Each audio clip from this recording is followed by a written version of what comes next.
Hey everybody, welcome back to another episode of Hot Hardware's 2.5 Geeks. We've been out a while, busy, doing all kinds of important things. At least we're trying to give you that illusion. I'm Dave Altavilla. Good to have you back with us. I am joined by Marco Chiappetta and Paul Lilly, also of Hot Hardware. Gentlemen, it's been a while since we've taken over the airwaves. How you doing? I'm doing good. I can't complain. The weather's a little dreary, but things are going well. It has been a long time. I hardly recognize you guys. Well, we have faces you can't forget, but um, yeah, it's dreary out here too. I've got like pouring torrential rain, and that's just because I was out in the yard this weekend spreading grass seed, so it had to get washed away. God damn it. Figures. How's it like out where you are, Paul? Is the weather fine and dandy, or? No, it's cold. It's Michigan weather, so a few days ago I got a sunburn on my neck, and then the next day it's freezing cold out here. So we have bipolar weather. So you are a redneck in the literal sense. Literally, yes. Excellent. Well, let's talk a little bit more about tech and less things about the weather and all that stuff. Let me get my mic centered here, my Barry White thing. Um, and yeah, we've got a lot to talk about because we've been away so long. But we will dig into the juiciest bits of good stuff, tech around the web, in the news and in the feature hot hardware articles section. And we've got lots to talk about, so let's get right to it. Marco's been looking at some fun toys from the folks at AMD, the Radeon Pro Duo, which is a beefy new dual GPU graphics card, and light dimming kind of performance to be offered. Marco, tell us about it. What do you know? So I know quite a bit. I actually didn't look at one in person because, in their infinite wisdom, AMD hasn't sampled the cards out, which lets you know it's probably awesome because they didn't send it to anybody. But of course, as I'm on the page looking at the specs, we have an ad playing audio, so let me kill that. Alrighty, so Really? yeah, it just kicked in automatically while I was chatting. So Radeon Pro Duo is the card we've been hearing about for a long time. It was first, at least a beta PCB was shown way back in June of last year at E3. The card has since kind of been molded and massaged into the Radeon Pro Duo that was announced and launched this past week. So this card packs two of AMD's top-of-the-line Fiji GPUs, each with 4 gigs of HBM on die. So if you look at the specs, you're talking a total of 8,192 stream processors, 122 compute units on those, on those two GPUs, an engine clock up to 1 gigahertz, 512 texture units, and 128 ROPS, tons of memory bandwidth. I have all the specs up in the article on the site. Now, if you look at the specs side by side with an R9 Nano, the Pro Duo is essentially dual R9 Nano cards in a Crossfire configuration on a single PCB that only takes 2 slots and has a self-contained liquid cooling unit attached. So you mount the card in 2 slots, just like most high-end graphics cards today. You mount the radiator in an available 120 millimeter fan spot, and you've basically got R9 Nano Crossfire in a single slot. We're talking 350 watt TDP and a price of $14.99 for this bad boy, so there is a premium for the form factor. I am trying to share it out with the rest of the group here, but Google Hangouts is. Oh, wait a minute. I think it might cooperate now. Wait. Present to everyone. Bada bing. There it is. Yeah. Well, I don't know why, but Google wasn't playing nice with me there for a minute. But there is the Radeon Pro Duo. So self-contained water cooler also looks like, from what I can tell, there's no pigtail there for external power for the fan, so the fan for the radiator is powered off the card as well, right? Yeah, you just install the card like you would any other graphics card. It requires 3 8-pin PCI Express power feeds, but all of the wiring, all of the connections for the radiator and fan are kind of zip tied along the tubing. So you don't have a ton of extra wires going anywhere. You just have the typical power cables like you'd have with any graphics card, and mount that fan into an available slot, usually at the back of the case, wherever you have a position to mount the radiator, and you're ready to roll. Now the cooler on the card was developed in conjunction with Cooler Master. We have a shot there with the top of the shroud removed where you can see the Cooler Master branding in there. There's a couple of water blocks each on top of each GPU, all self-contained. Tubing runs out at the top into the radiator and back down into the card. It's one of those things. AMD probably could have built this card with an air cooler, to be perfectly honest. The R9 Nano was quiet, and it wasn't ice cold, but a single radial fan was able to keep an R9 Nano cool.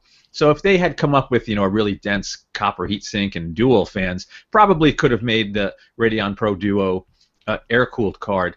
But what you get with the liquid cooler is lower sustained temperatures sort of across the whole frequency curve, which should allow the card to maintain peak boost frequencies longer, which in turn should make it outperform R9 Nano Crossfire a little bit here and there. Like, again, we haven't fully tested it on our own just yet, but yeah, it's a pretty powerful card.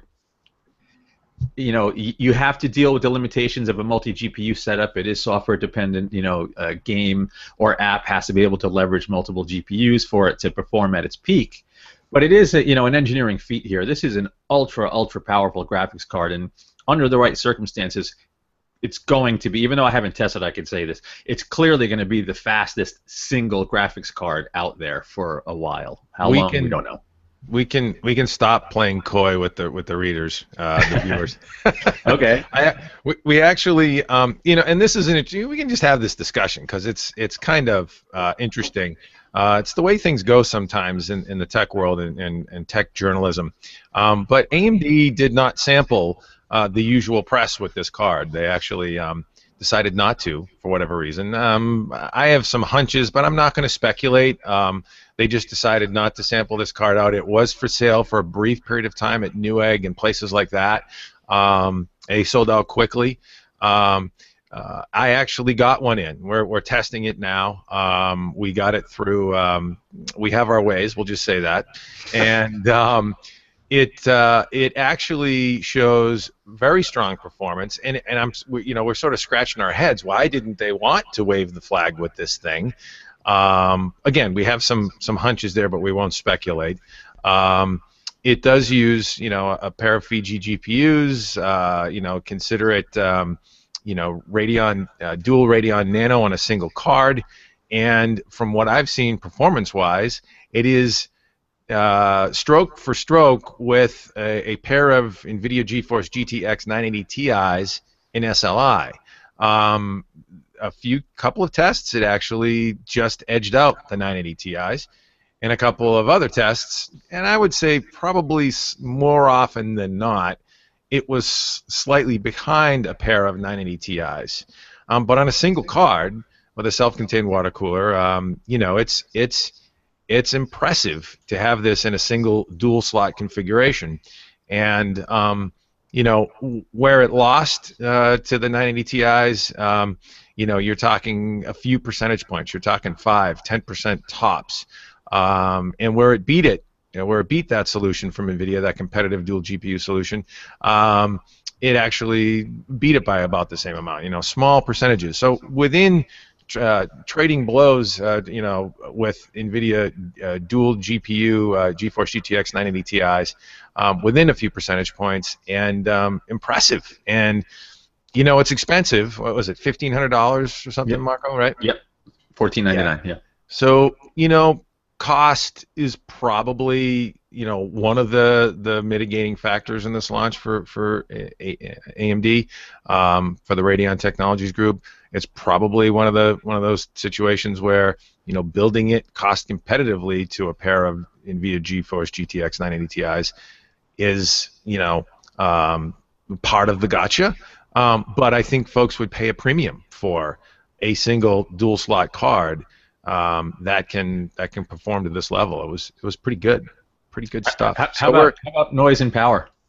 Good question. Noise and power. Actually, it's whisper quiet. I haven't looked at power yet. Actually, probably won't get a chance to look at that. We have to return this card pretty quickly. We're only going to get it for a couple of days. But I can tell you that noise is it's inconsequential. It's nothing. There's a little bit of fan noise. You can hear the pumps a little bit, if you have your head right up to it, kind of thing. But in a case with the rest of the fans, that you might have in a standard gaming PC, you're not going to notice this thing at all, even when it's under heavy load. It's a very quiet, very dare I say elegant solution. It's impressive how clean and when you think about dual GPU cards, sometimes over the years we've gotten these sort of Frankenstein setups. That's not this. This is a refined, nicely laid out, quiet, well-behaved, powerful dual GPU graphics card. So yeah, I don't know. Funny thing, man. They should have sent that thing around, but what are you gonna do? They had their reasons, obviously. Paul, what do you think? Would you go Team Red for something like this? No, not at that price. I mean, you're talking about a 50% markup for the convenience of a single card. I mean, that's if it was like $1,200, I could see someone in that was considering a card of that caliber making the jump. But at 1,500, I think the asking price is a little high on it. Yeah, yeah. That's my opinion. I can't speak for someone who has $1,500 to drop on a graphics card. I just think it's a little high. Right. No, and that very much might be the case here. You're talking about dual Fiji, dual GPUs with chip and wire HBM1, first generation high bandwidth memory on a module. Yield, probably isn't. Well, I mean, at the nano spec, it's probably better, but cost for those modules is significant, and manufacturing is still coming up the ramp curve, and so populating two of those on a single PCB, things get tricky, things get tight, and when you talk about seriously dense PCBs with multiple layers, you get this sort of hockey stick of cost associated with that as you add complexity to a board design. So I think the timing's a little tough too, because both AMD and NVIDIA have new GPU architectures coming out.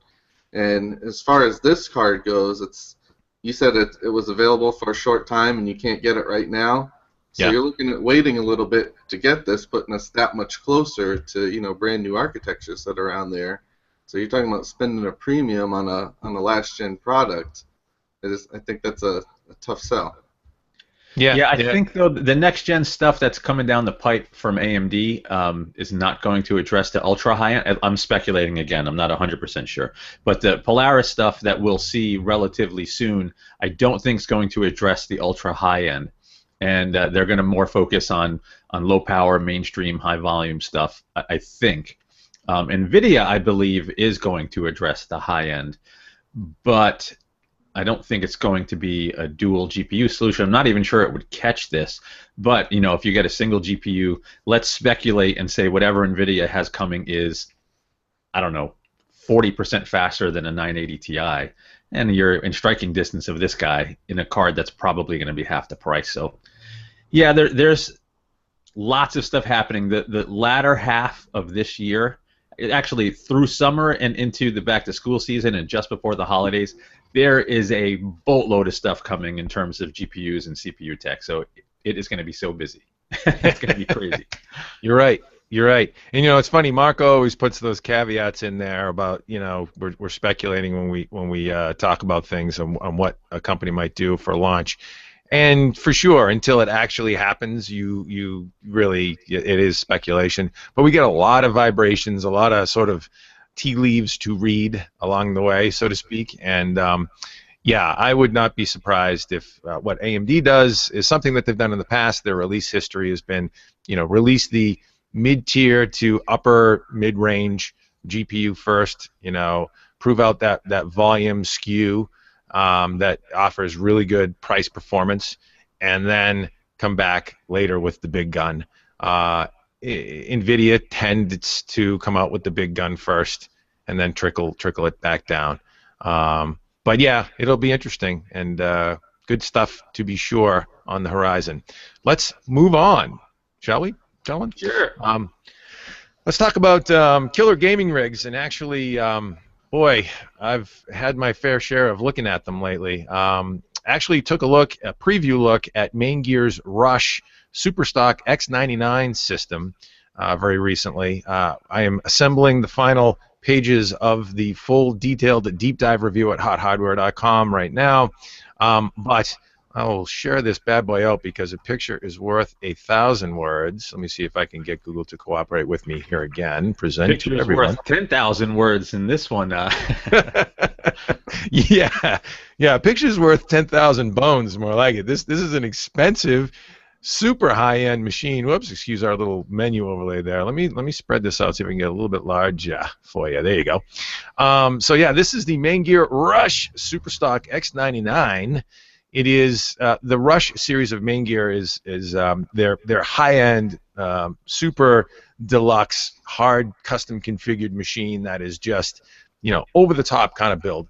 And this is a refresh from them with a new X99 platform from Intel, as well as 5960X octal core CPU and 3 NVIDIA GeForce GTX 980 Ti's and Tri-SLI. And so we've got a video review. You can hit YouTube for that. I'll give you some other specs here. So 3 GeForce GTX 980 Ti's in SLI, that 5960X octal core CPU at 4.5 gigahertz overclocked.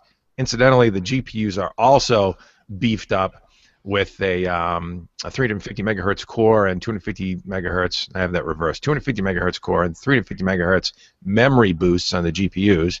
It's got an Asus Rampage 5 Extreme motherboard. Again, X99 chipset, 32 gigs of Kingston HyperX Predator DDR4 3000 memory, 400 gig Intel SSD 750 NVMe solid state drive, and a 1 terabyte Samsung 850 EVO SATA SSD for bulk storage, because you got to have some nimble bulk storage too, and a 1200 watt Corsair AX1200i modular digital power supply, all stuffed into an Inwin 909 case. That's what you see there, Inwin 909, and set up with Maingear's crystal hardline tubing, which let me see if I can get a larger picture here for you.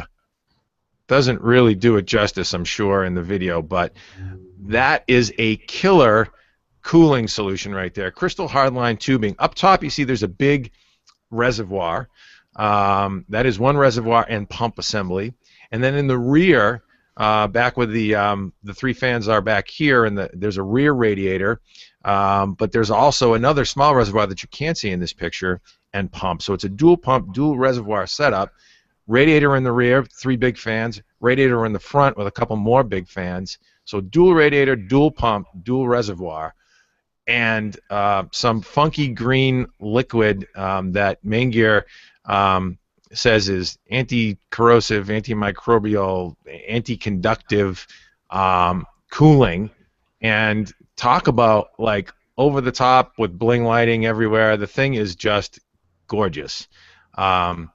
And yes, as Marco mentioned or hinted to, $9,892 to be exact for this computer.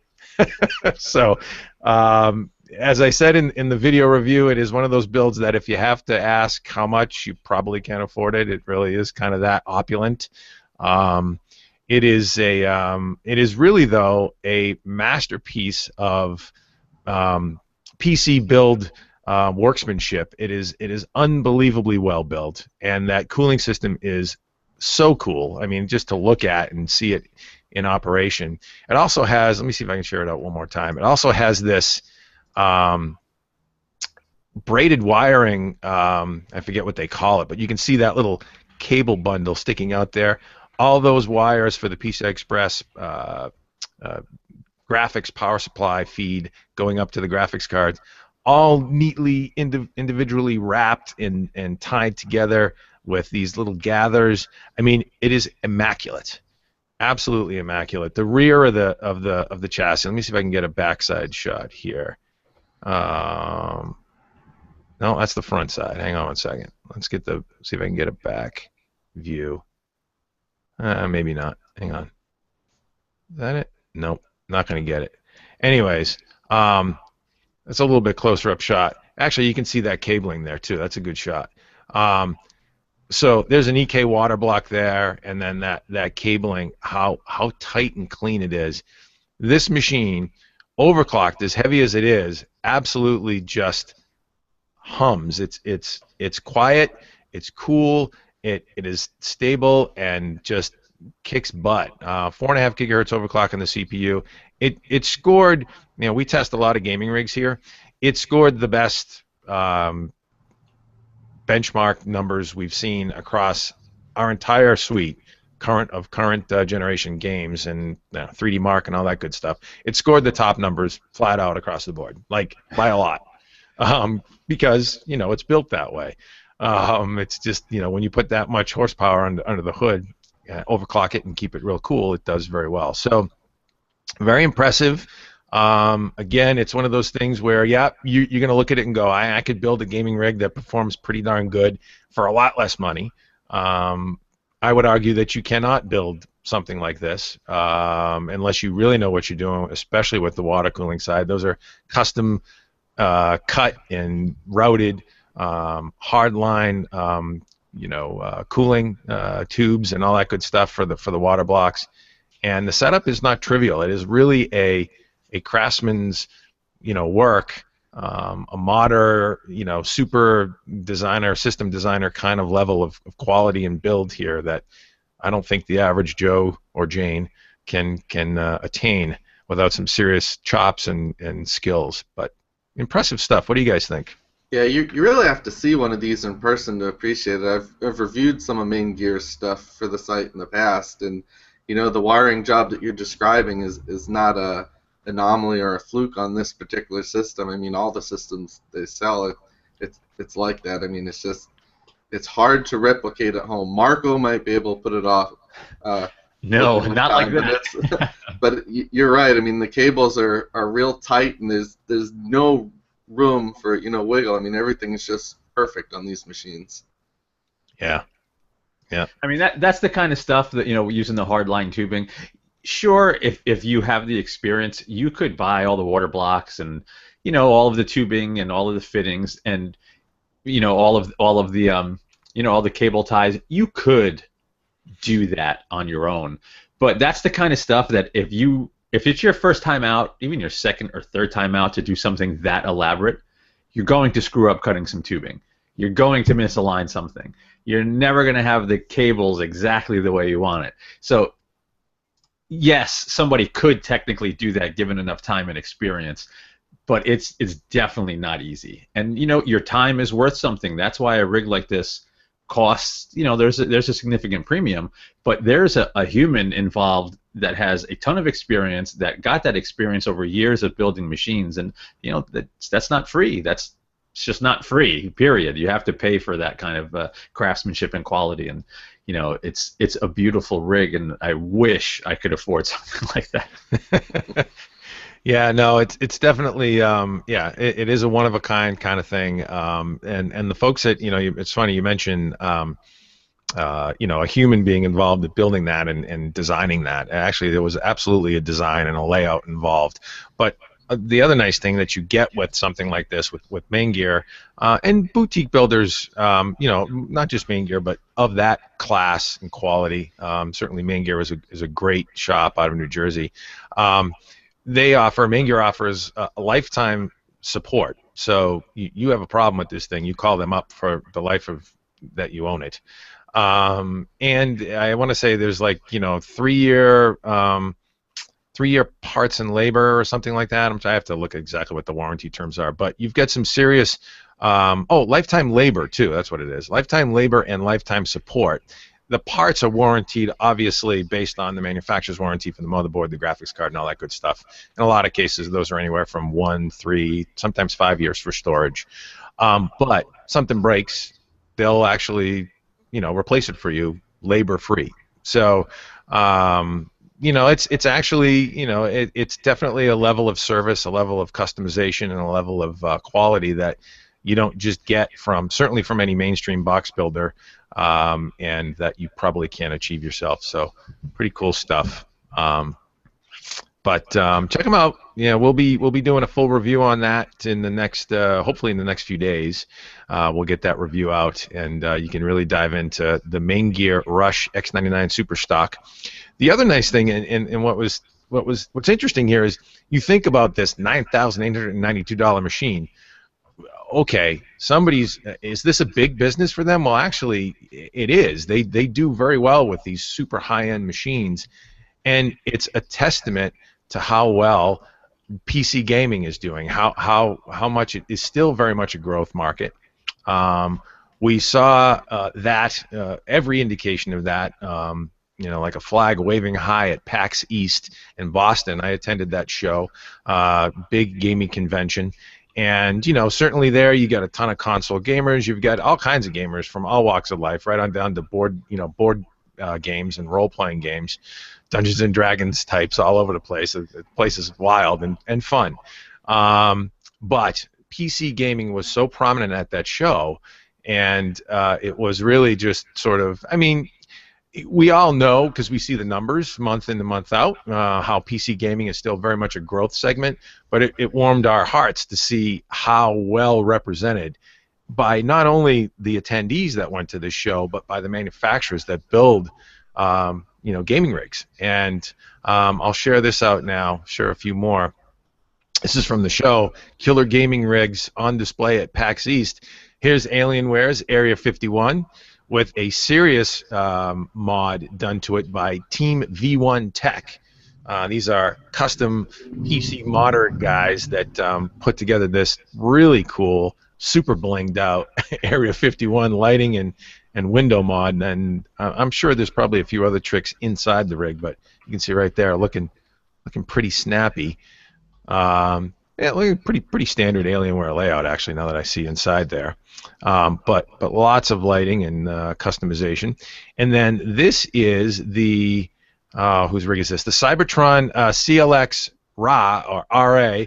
This is a custom Z170 Skylake based system, again with Tri-SLI NVIDIA GeForce GTX 980 Ti's in SLI, and some really cool paint work here. Look at that paint job. What do they call that paint job? Crystal hardline tubing in here as well, and just a similar. It's also built in that Inwin 909 that Maingear put together for us, and as you can see, a similar layout. You've got dual radiators in the rear, one in the rear, one in the front, and I don't think, they don't have a big reservoir up top, but they've got two small reservoirs, one in the back and one in the front, that you can't really see there. But that is just amazing craftsmanship there as well with their amethyst purple paint job. That's what I was trying to look for. And actually, I'd like to see this guy come in and we would have a square off with the Maingear rig. Here you're talking about a custom Z170 Skylake system, so it's quad core, it's not octal core, with Tri-SLI, but heavily overclocked, obviously, as well. So, yeah. What do you think about them apples, gentlemen? Pretty cool stuff. Yeah, that game, high end, at the high end, and in terms of gaming rigs, it's the one area where the PC is still growing. You hear all of the news about the ailing PC market, but it's not the entire PC market. 2-in-1s are still growing at a crazy clip, and gaming rigs are still growing. So there's some action happening in there, and and I love seeing all that custom stuff, obviously. Yeah, we'll come back to Intel's announcements later on in the cast here. We'll talk about that. They've made some pretty significant changes that may give you the impression that they're getting out of PCs, but that couldn't be further from the truth. Are you a hardcore gamer, Paul? Do you get a chance to game? I don't get a chance to game much anymore, but not as much as I like. But yeah, Mark, you guys are absolutely right, and I've actually talked to a couple of boutique vendors about that, about reaching out, asking them how their gaming PCs are looking, sales are looking, because every time IDC or Gartner or whatever comes up with a report, they show declining PC sales, but it's important to note those are the mainstream PCs that are going down, and even that's kind of overblown because they're still selling hundreds of millions a quarter or whatever it is. But yeah, every boutique vendor I speak with, they say the gaming sales are up and up and healthy as ever. Yeah, yeah. You know what's interesting is that Cybertron rig that I showed you that we saw at PAX East. Cybertron is a big mainstream PC system ODM and OEM that builds sort of mainstream middle market product. They just kicked off the CLX line, this division of Cybertron, to cater specifically to the enthusiast with builds like that. So yeah, the boutique high-end killer gaming rig is alive and well, and companies are making a good business of it. A seriously good business of it. And you can think of a bunch of different names: Origin PC. I mean, the list kind of goes on. AVA Direct, Falcon Northwest. All these guys are building top-shelf stuff that goes above and beyond your average run-of-the-mill beige box, and it's nice to see it. The growth is still there, so good stuff.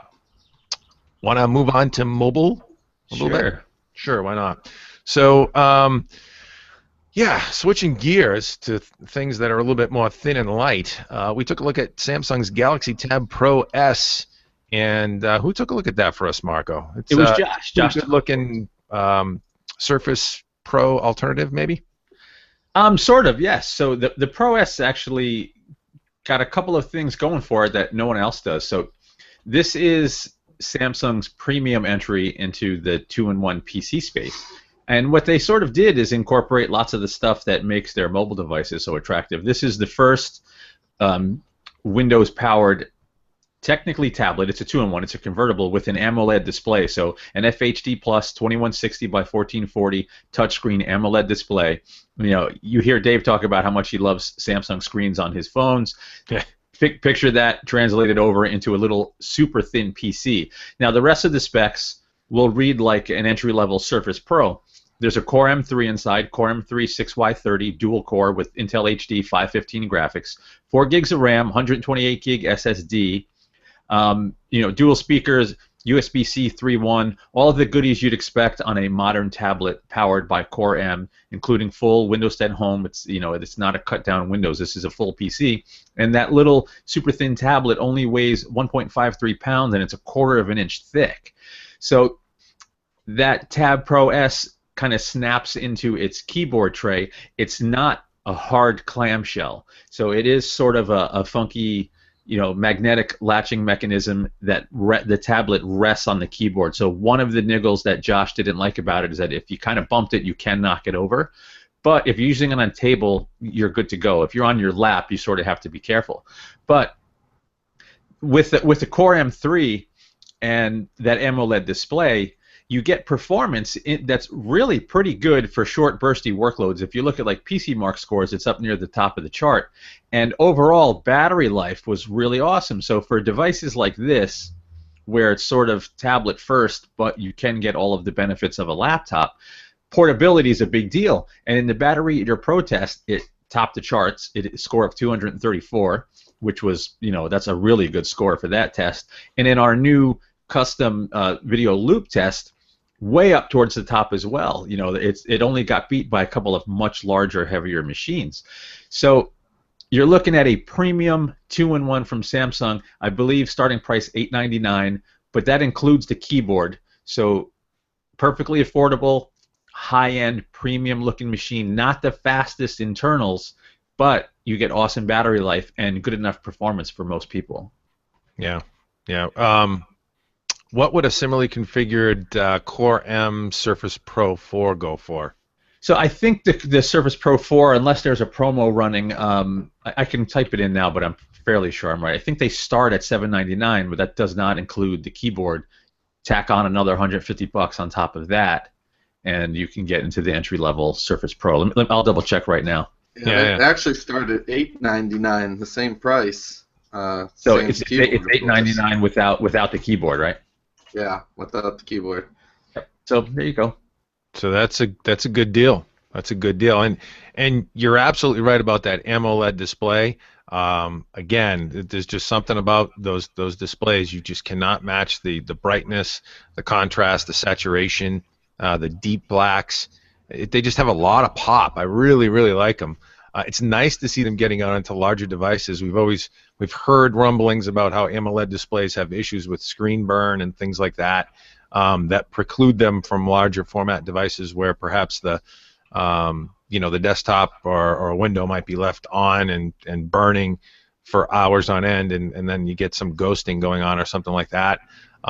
Maybe that's why the advent of AMOLED hasn't hit notebooks as quickly as we'd like. But yeah, it's impressive display technology when you see it, and it also helps battery life. One of the things we did, and you mentioned that, Marco, earlier, we're always looking at the numbers here at Hot Hardware. We're always looking at the benchmarks and making sure that they're relevant, they're accurate, they paint a good portrayal of real world use.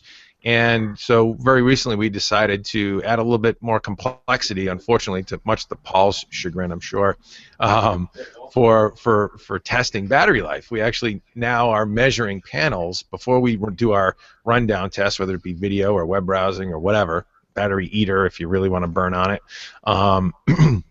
Before we actually run these tests now, we take lux meters, measure the panels, measure the output that we're getting from each panel, because setting a 50% brightness settings in Windows across devices doesn't mean the same kind of brightness. One laptop or tablet you might need to turn up a little bit more than the other one to get the same level of brightness, and a 50% setting doesn't always give you apples to apples.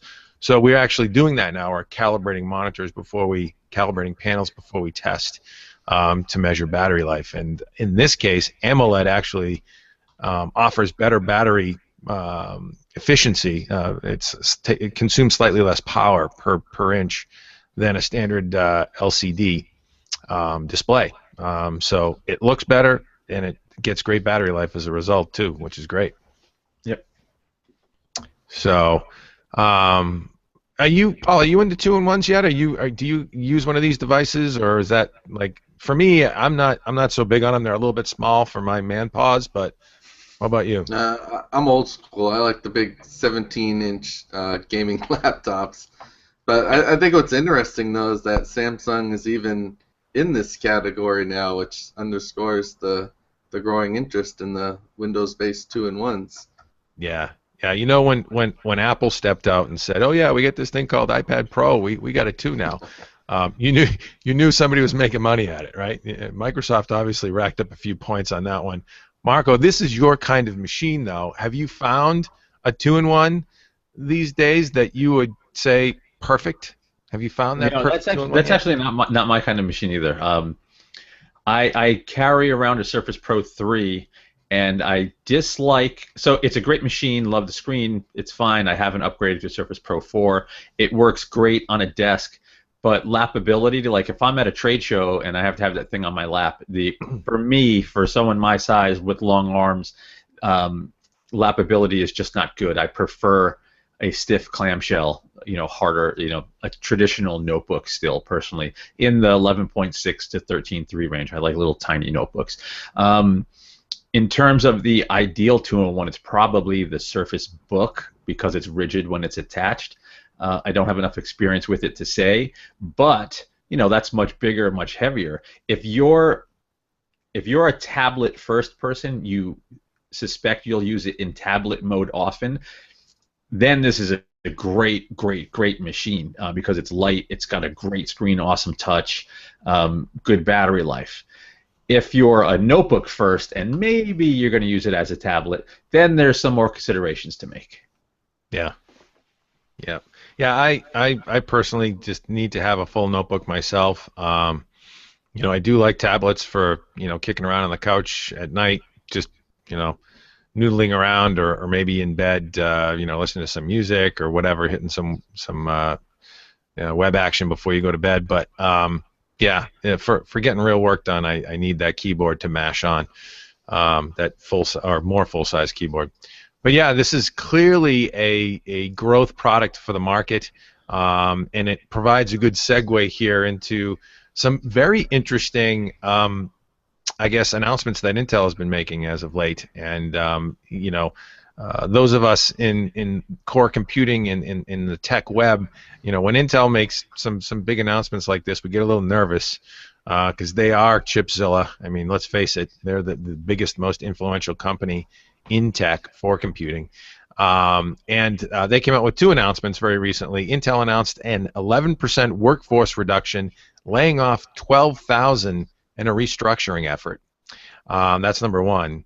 And then they just last week went and stepped out and got the future of Atom SoC families by abandoning the smartphone and low-cost, or I should say, essentially abandoning the low-cost and low-cost tablet and smartphone market. Excuse me. So they actually canceled two Atom chips that they had on the roadmap, Broxton and Sophia, and basically saying, you know what, this Atom thing was a bad bet. We're kind of pulling up the reins on it. And that is their solution for smartphones and slates, very traditional slates, whether it be 7 to 10 inch, thin, straight up slates, not hybrid 2-in-1 devices that have a little bit more available real estate in them for more powerful chips. So, yeah, big changes from Intel. In the layoff, Intel CEO Brian Krzanich noted, our results over the last year demonstrate a strategy that's working and a solid foundation for growth. The opportunity is now to accelerate this momentum and build on our strengths. Krzanich was speaking of Intel's plan to focus from standalone client PCs to growth markets like the cloud and the Internet of Things. Save for a few areas like 2-in-1 devices and gaming PCs, PC sales have been sliding for the last few years, which has affected Intel's ability to sell client processors. So, how do you read that? Basically, so there's a couple things to keep in mind. Intel's not completely ditching Atom. It's just a couple of models. There will still be low-power future. I don't know if it's going to be branded the same. I'm not quite as familiar with the situation, but there are still low-power chips coming down the pipe that are still in development. It's not like they just lopped off Atom and those are going to go away.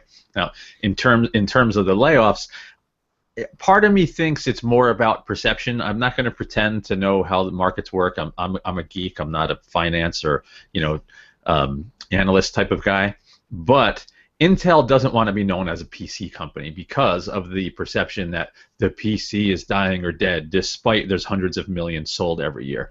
So if you read Krzanich's plan, he really lumps the PC in with the Internet of Things. PCs are things now instead of being a core focus.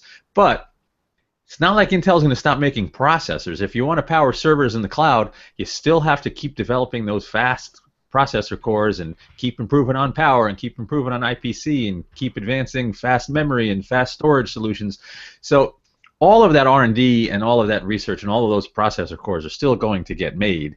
Intel is just not going to all of a sudden stop making client-side processors. So I think it's more about perception and getting people to believe that Intel isn't solely, the PC isn't Intel's kind of sole saving grace. They have lots of stuff other happening, and the areas that they plan to focus on are important areas: 5G, low power, smaller Internet of Things devices. It will still, and the cloud is obviously huge. Everybody's leveraging the cloud in terms of storage and running apps. So the areas of focus are smart, but don't expect those processors to go anywhere. And I will. I don't want to say contradict or disagree with you because I wouldn't do that. But you will. What's that? But you will.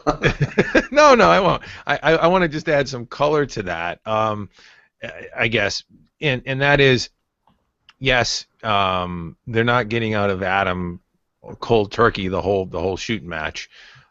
They killed a couple of roadmap products that, frankly, are some pretty good horses to bet on in the ultra mobile space. And when I say ultra mobile, I mean handsets and light tablets, things that need very low power, efficient chips, but a fair amount of computing to go with them, specifically graphics cores and things like that.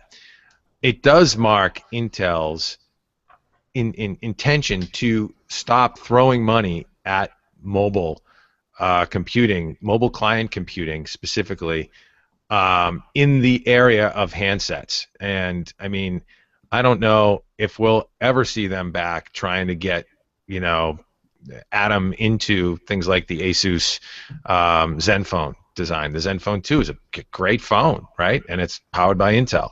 I think they threw. I mean, we know very well if you've watched the numbers over the years, they've been pouring money, billions of dollars into trying to grow their mobile footprint in handsets specifically, and it's just been a loss leader for them.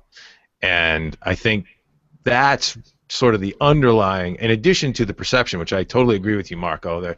They're saying, here's what we're focusing on. These are the growth markets that we see moving forward, 5-10 year plan, whatever that is. They're also saying, no mas, we're not going to burn any more money on mobile like this.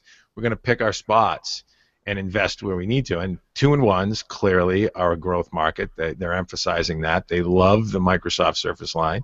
They're selling a lot of nice, Core M and whatnot in that. That makes sense to me. But I think their days as a handset supplier, they just waved the white flag just went up. I don't think it matters though. They weren't a massive player there. Right. And they still have all of the benefits of developing that low power core. Like Intel isn't going to forget all that knowledge, and that stuff's going to apply to lots of these things in the Internet of Things. So, it is what it is. They didn't kind of break into the handset space like they wanted to, but so what? I mean, phones and tablets are slow. I believe I just read recently tablet sales are down across the board. Even, Apple had their first set of losses in, 13 years, and there was a huge drop off in iPad sales. And I believe it was the first time that iPhone sales dropped. I might be wrong on that one though. I don't remember exactly. You're absolutely right. Well, iPhone sales took a hit, but I think that was at the expense, or their expense was, Samsung was mopping some of that up, and a few of the others, but Huawei and those guys. But no, I think you hit the nail on the head. You highlight two areas that they've got saturation in the market right now. Intel's been pouring money, certainly in handsets. And it's smart. It's actually a smart move. These guys aren't dummies. They see the numbers before they come out, before they're in Gartner, and they're calling that shot to say, oh yeah, by the way, we're getting out of this market, and then next week you hear that, oh dang, it's down 15%. Funny how that works, So Yeah. it's an interesting thing. Paul, what do you think about all this street talk with Intel? It's interesting because I think they would have liked to have been a bigger player in mobile had it worked out. They were kind of late to the party, and ARM just dominates now. So I don't know that. I think we gotta be careful not to give them too much credit that they're seeing the market go down. They're like, oh, we're gonna avoid that, because I think that they'd like to be dominant in that sector. But at this point, the profit margins probably aren't where they need to be for them to continue to try to chip away at ARM, especially since it's been slow going. So we'll see. Yeah. We'll see where they go from here. They have to be careful too, because the Internet of Things market, the IoT market, a lot of that right now is ARM as well. So, but that's emerging. So they have getting in early. They can maybe avoid, what happened with smartphones and tablets, which was letting ARM kind of dominate. Yeah. Well. Go ahead. So I just want to make a quick point, which is like a funny parallel. I think what's happening in the smartphone and tablet space is what happened to the PC. They've gotten so good, and performance improvements are incremental now, that people are less likely to upgrade at every cycle, and you have people keeping their phones and tablets longer and not upgrading and not buying new ones. Yep. And hence you get this saturation point and panic in the market. But I don't know. We have VR here now. There's some cool AI tech coming. There's new GPUs coming, and I wouldn't be surprised if the PC turned around somewhat in the next couple of years. But that's me. Yeah, yeah. No, I think you're right. I think it's interesting.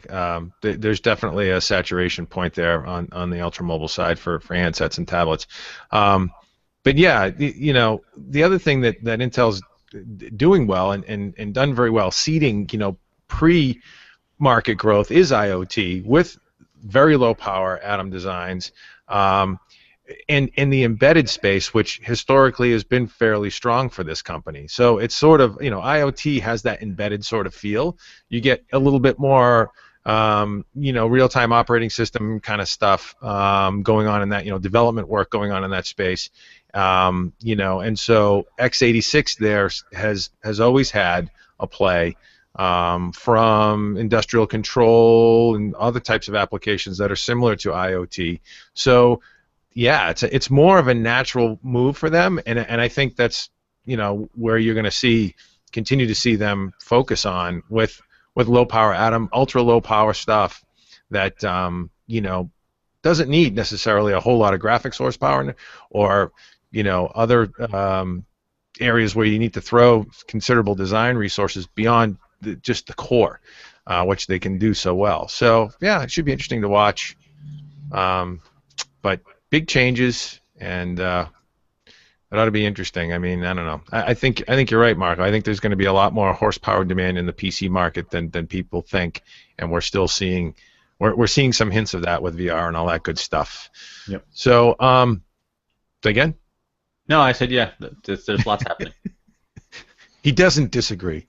Oh, that's good. Let's see. All right. So I think that we're getting darn close to wrapping it up, gentlemen. Yep. Yes. Did I miss anything? No, except I should make a couple of announcements, or at least hint at one announcement and make an actual announcement. What do you think? Yeah. No, we can. Let me make one announcement myself. Okay. Anybody see this? The hell is that? That's a shard. It's a shard key. It was sent to me from some company, and I'm learning about it. I don't know what company sent it, but when you're in the tech press, weird things happen, and they try and get you all amped up in creative ways. And so this really nice Pelican case came today, dropped on my doorstep by the FedEx guy. It's like he put the package on my step and ran away, like he was afraid it was a bomb. Fortunately, it wasn't. I'm still here. So this Pelican case with this shard key thing, which I was instructed to go to a website, and the orderof10.com/singularity field, enter my code, which I did. I have a serial number on this sucker, and I am one of 6 shards to complete the puzzle. And, if I'm remembering correctly, Paul, help us with this. I asked Marco about this one. You can't see my serial number. I don't want to flash that too long. It might be proprietary information.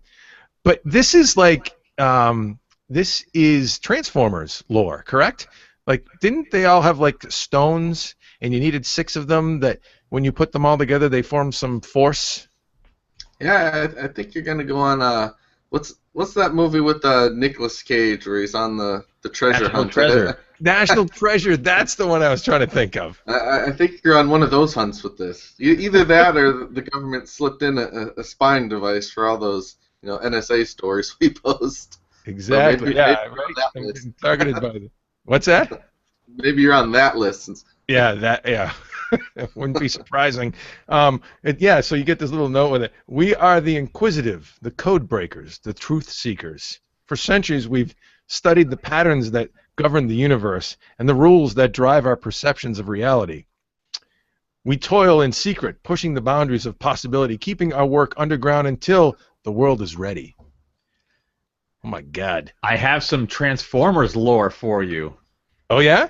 Yeah, I looked it up. So during the Great War, it's common for fallen Transformers to leave behind energon shards. The victor can collect these up, though as they appear to be somehow attracted to nearby Transformers, this isn't too strenuous an activity.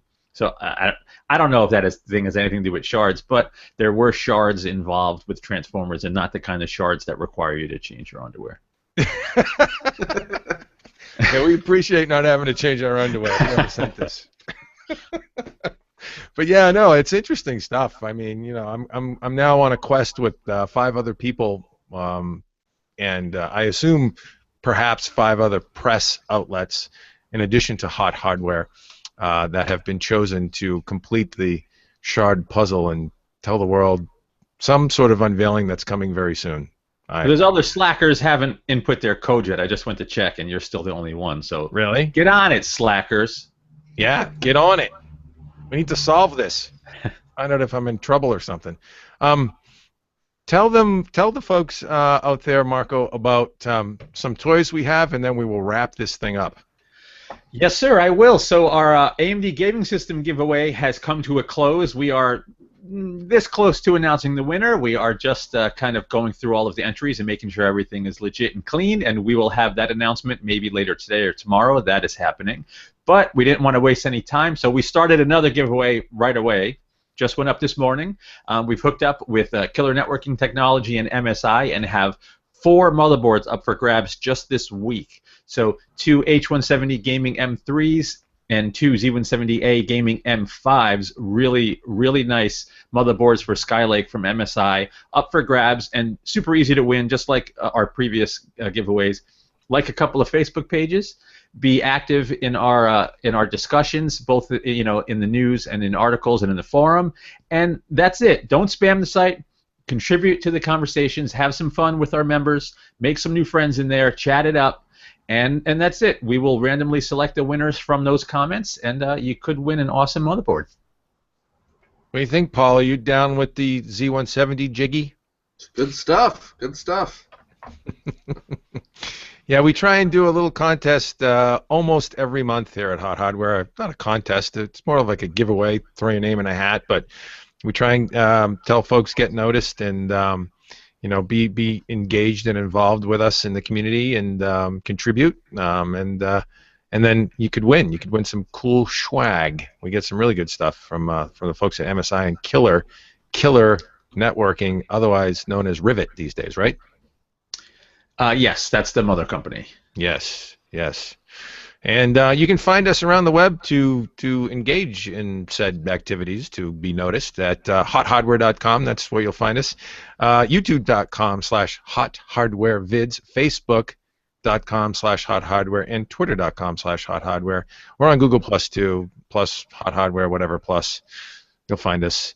And yeah, thanks for joining us. We'll try to make this a more regular thing. Very soon, I should mention, this webcast will be sponsored, actually it technically is today, by the good folks at Lenovo. As soon as we get some assets in to throw up their flag, we will be doing that. So sponsored by Lenovo for the next month or so. They're going to be joining us. We may be talking some Lenovo gear as well. So stick around, and thanks for stopping by. Right, guys? Yes, sir. All right. Peace.